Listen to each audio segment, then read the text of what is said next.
اور کل بھی انہوں نے نگران وزیر اعلیٰ پنجاب جو ہیں ان کے ساتھ کھڑے ہو کے اسٹیٹمنٹ بھی دیا. پہلے ان کا اسٹیٹمنٹ کچھ تھوڑا سا اور تھا, اس میں انہوں نے یقیناً ظاہر ہے جو لوگ دیکھنے والے تھے یا جو واقعہ جب پیش آیا تو کوئی بھی اس میں صرف دیکھنے والے شاید موجود ہوں گے, لیکن حادثے میں تمام لوگ زندگی کی بازی ہار گئے تھے.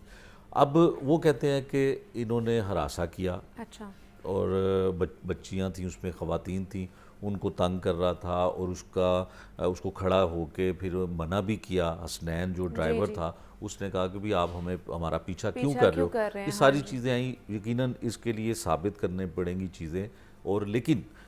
اس میں یہ اسٹیٹمنٹ کو اس لیے شامل کیا گیا ہے کہ اس میں 302 کی دفعات لگا دی گئی ہے. اچھا, پھر اس میں 780 انسداد دہشت گردی کی عدالت میں یہ کیس چلے گا. 780 کی دفعات جب لگتی ہیں تو اس کی انویسٹیگیشن ایک انسپیکٹر کرتا ہے. اس کے لیے تھانہ کانے میں جو ہیں انویسٹیگیشن انچارج, وہ انسپیکٹر ہیں, ان کو یہ کیس بھی منتقل کر دیا گیا ہے. اس کیس میں چونکہ لوگوں کو یا پولیس کو خاص کر ہمیشہ کی طرح تاخیر سے اور دیر سے سوچتے ہیں کہ انہیں اندازہ نہیں تھا کہ 6 جانیں چلیں گی, جس میں بچے بھی تھے, خواتین بھی تھیں. تو ان کو اندازہ نہیں تھا کہ یہ کیس اتنا بڑا ہوگا, اتنی ہائی لائٹ ہو جائے گا, اس پہ اعلیٰ حکام وزیر اعلیٰ پنجاب اس میں بڑے ایکٹیو ہو جائیں گے اور انصاف دلانے کی کوشش بھی وہ کر رہے ہیں. تو اس میں بڑی کوتاہیاں ہوئی انویسٹیگیشن میں, جس کی وجہ یہ ہے کہ یہ میں یا آپ یا ہم میڈیا والے الزام نہیں لگاتے ہیں. اس کا انچارج انویسٹیگیشن جو تھا اس کو سسپینڈ کر دیا گیا. پھر اس کا جو آئی او تھا, جو انویسٹیگیشن آفیسر تھا, اس کو بھی سسپینڈ کر دیا گیا. اور اس میں دفعات بھی شامل کی گئی. پھر بچے کی آپ اپنی ٹیلی ویژن اسکرین پہ دیکھیں کہ اس بچے کا اسٹیٹمنٹ چل رہا ہے. اور یہ ہائی کورٹ کا فیصلہ ہے کہ کسی ایسے ملزم کا, یہ اب کا فیصلہ ہے, پچھلے 2-3 ماہ سے یہ ہے کہ کوئی ایسا ملزم جس کا ٹرائل چل رہا ہو, اس کا آپ ویڈیو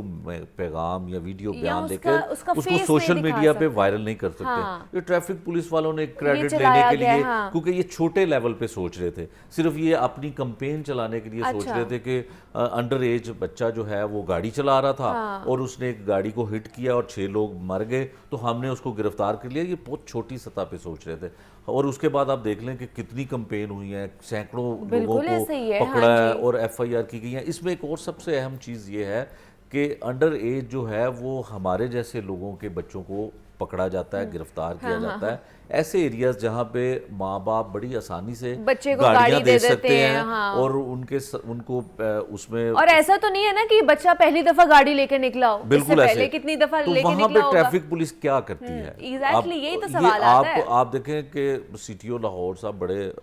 منجے ہوئے پولیس آفیسر ہیں کہ وہ مال روڈ کے اور اس کے ارد گرد کے علاقوں میں جہاں پہ لوگوں کے پاس موٹر سائیکل کا پیٹرول جو ہے وہ پورا نہیں ہوتا, وہاں پہ کھڑے کر دیں گے جی انڈر ایج کارروائیاں کر دیں گے. ڈیفینس میں, ڈی ایچ اے میں, یہ ایسے پوش ایریا جہاں پہ بچوں کو والدین بڑی آسانی سے بڑی گاڑیاں دے دیتے ہیں اور ان کو ان کی جیب میں, ان کی پاکٹ میں بہت سارے پیسے بھی ہوتے ہیں کہ وہ فیول کا بھی بے دریغ استعمال کریں اور جہاں مرضی جائیں, جن کو یہ بھی نہیں پتہ چلتا کہ ہمارے ملک میں, ہمارے شہر میں پیٹرول کتنا مہنگا ہو گیا. عام آدمی تو اپنے روزگار کے لیے فیول پورا نہیں کر سکتا, تو یہ بچوں کو گھومنے پھرنے کے لیے بڑی گاڑیاں دے دیتے ہیں. تو اصل میں اب ہوا اسی طرح سے ہے کہ انہوں نے اس طرف فوکس نہیں کیا. آپ دیکھیں اس میں کیا ہوا کہ سوسائٹی کا پریشر ہوا, سب سے المیہ ہمارے ملک میں یہ میڈیا کا پریشر ہوا کہ جب بھی کوئی نوٹس لیا جاتا ہے بڑی شخصیت کی طرف سے, خاص کر وزیر اعلیٰ پنجاب, تو آئی جی صاحب نے بھی وہاں پہ پہنچنا ہے. حالانکہ بہت سارے لوگوں کے ساتھ زیادتیاں, ظلم اسی طرح کے ہوتے ہیں, وہاں پہ نہیں جاتے ہیں. اب یہ کیس چونکہ ہائی لائٹ ہو گیا, اب اس میں 302 بھی لگ گئی, اس میں 780 بھی لگ گئی. چیزیں تو ہم دیکھتے ہیں کہ مجاہد صاحب جب کوئی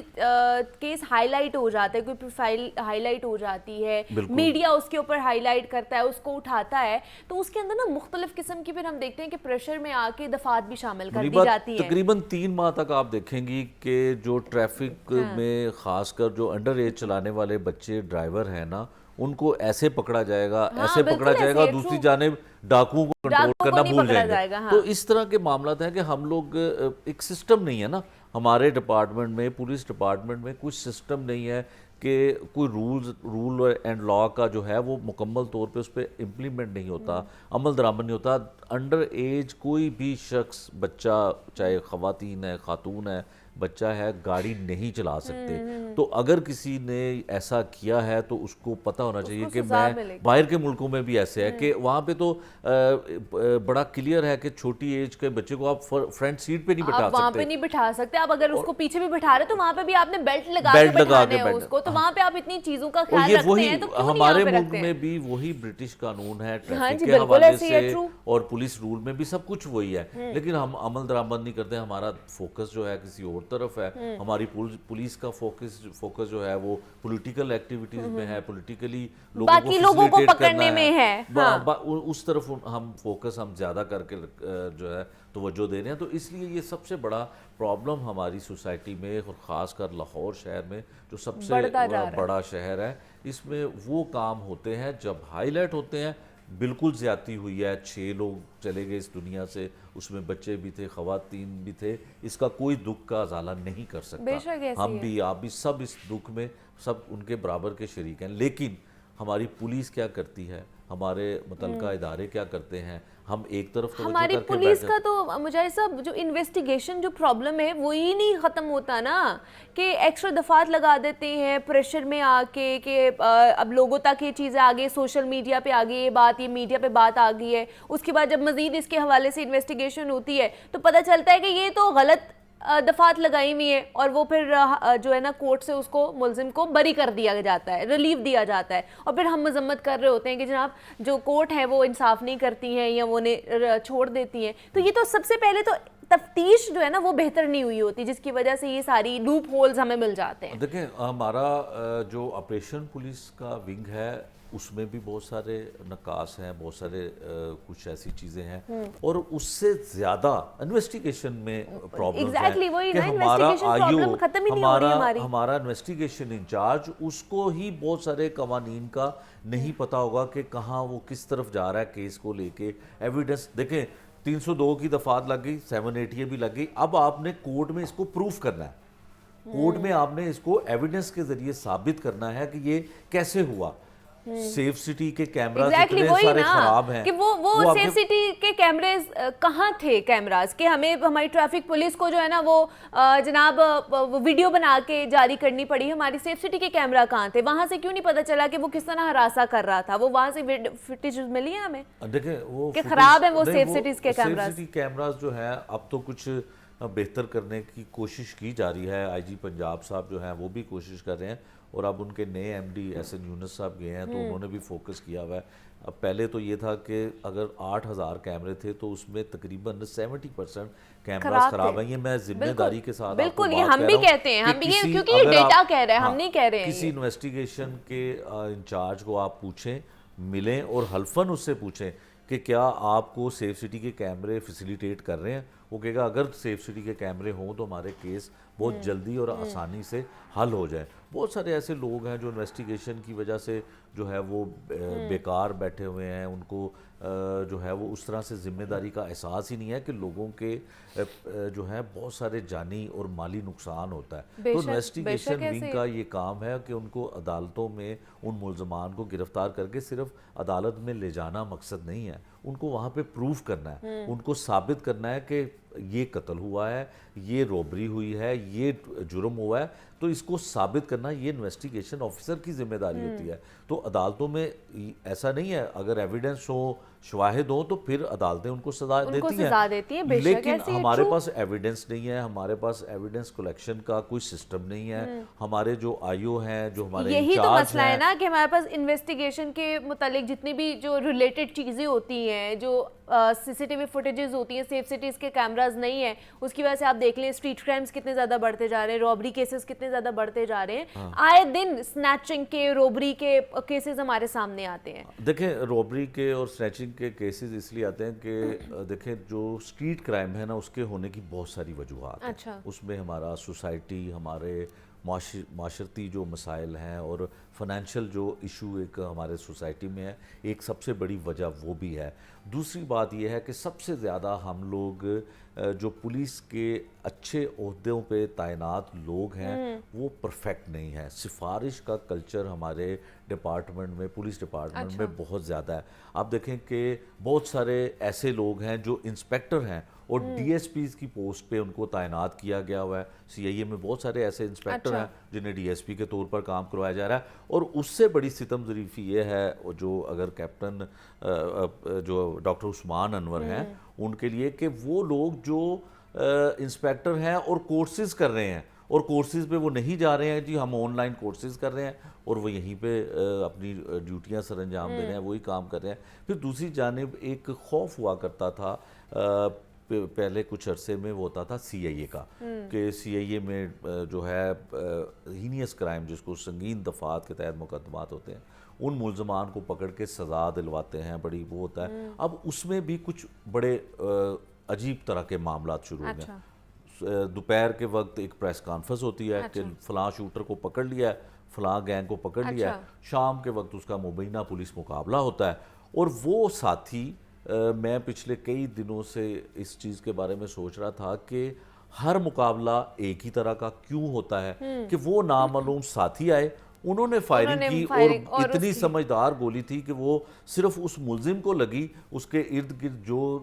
پولیس والے تھے وہ بچ گئے اور وہ فرار ہو گئے. کیا آج تک کسی نے یہ پوچھا ہے کہ وہ ساتھی آج تک ان کی شناخت کیوں نہیں ہو سکی؟ ان ساتھیوں کی شناخت میں کتنے لوگ تھے, 70 لوگ ہیں, 50 لوگ ہیں, ان کو کسی نے گرفتار کیا نہیں کیا. لیکن ایک ڈگر پہ ہم چل رہے ہیں. یقیناً اس پہ جب کوئی قانونی طور پہ ایکشن لیا جائے گا, کوئی قانونی طور پہ ہماری جو قابل احترام عدالتیں ہیں کوئی نوٹس لیں گی, تو پھر یہ چیزوں کو دیکھا جائے گا کہ کیا ہو رہا ہے. پچھلے 5 سال کا آپ ریکارڈ نکال لیں کہ ایک ہی ایف آئی آر ہے, صرف ملزم کا نام بدلے گا اور صرف اس میں اور پولیس افسران کا نام بدلے گا کہ وہ ساتھ تھے اور یہ ہوا, لیکن واقعہ ایک ہی طرح کا ہے. کیا یہ سوچنے کی ضرورت نہیں ہے پولیس حکام کو, ہمارے کورٹس کو؟ تو اس لیے بہت سارے ایک ہی ڈگر پہ ہم لوگ جو ہے نا ہمارے لوگ چل رہے ہیں. تو یہ وجہ ہے کہ انصاف لوگوں کو اس لیے نہیں مل رہا. ہمارا فوکس صرف ان ہائی لائٹ چیزوں کی طرف جب ہو جاتا ہے تو ہم اس ڈگر میں, اس وقت 6 جو افراد ہیں ان کے جہاں بحق ہونے کا معاملہ انتہائی افسوسناک ہے, لیکن تمام پولیس نے اس کے اوپر فوکس کیا ہوا ہے. دوسری طرف ہو سکتا ہے کہ 3 افراد جو ہیں خدا نہ خواستہ ان کو کوئی جان سے مار دے تو پھر فوکس ہم اس طرف کر لیں گے. جب تک کوئی نیا ایشو نہیں آئے گا تب تک ہم اسی کو فوکس کر کے رکھیں گے. اور کورٹ میں اگر قانون کے مطابق شواہد نہ ہوئے, کورٹ میں اگر قانون کے مطابق ہم سب چیزوں کو پروف نہ کر سکے تو یقین جانیے کہ 2 مہینے 4 مہینے کے بعد وہ ملزم جس کو آج آپ نے جوڈیشل کر دیا ہے وہ جیل سے رہا ہو کے باہر, وہ سلاخوں سے باہر ہوگا اور دوبارہ سے گاڑی چلاتا ہوا ہمیں نظر آئے گا. اب ہو سکتا ہے کہ اس کے ساتھ گاڑی کے لیے اس کے کوئی والدین خاص کر اس کی جان کی حفاظت کے لیے کچھ پابندی اس کے اوپر لگا دیں, لیکن اگر وہ چھوٹ جاتا ہے, اگر وہ ثابت نہیں ہوتی تمام تر الزامات, تو پھر تو اس کو تو کوئی سبق نہیں ملا نا. بالکل ایسا ہی ہے کہ اس کو سبق بھی نہیں ملا. پھر جو میسج ہم لوگوں کو سوسائٹی کو دینا چاہتے ہیں, اصل میں دیکھیں وزیر اعلیٰ پنجاب جو ہیں ان محسن نقوی صاحب, انہوں نے میسج دیا ہے کہ یہ غلط ہوا ہے اور اس میں کڑی سے کڑی سزا جو ہے وہ آپ کو دلوانی چاہیے. انہوں نے بطور وزیر اعلیٰ پنجاب وہ یہی کر سکتے تھے. اب پولیس کا کام ہے, اب آئی جی پنجاب عثمان انور صاحب اور ان کی ٹیم کا کام ہے کہ وہ چیزیں جو آپ نے دفعات لگائی ہیں اس کو ثابت کریں عدالت میں کہ یہ دفعات بالکل ٹھیک لگی ہیں, ان کے یہ شواہد ہیں, اور اس کو سزا دلوائیں. ڈیفینیٹلی ایک بچہ, یہ واقعہ بہت پہلے بھی اس طرح کے ہو چکے ہیں. ایک ڈی ایس پی تھے, اب وہ ایس پی ہو چکے ہیں, غالباً ان کا نام نوید تھا, ان کے بیٹے نے ایسے ہی گاڑی چلائی تھی. تو اس وقت کے جو آئی جی تھے مشتاق سکھیرا صاحب, انہوں نے او ایس ٹی کر دیا تھا اپنے ڈی ایس پی کو کہ آپ کا بیٹا گاڑی چلا رہا تھا اور آپ کو یہ نہیں پتا کہ وہ انڈر ایج ہے, تو انہوں نے ان کو او ایس ٹی کر دیا تھا. تو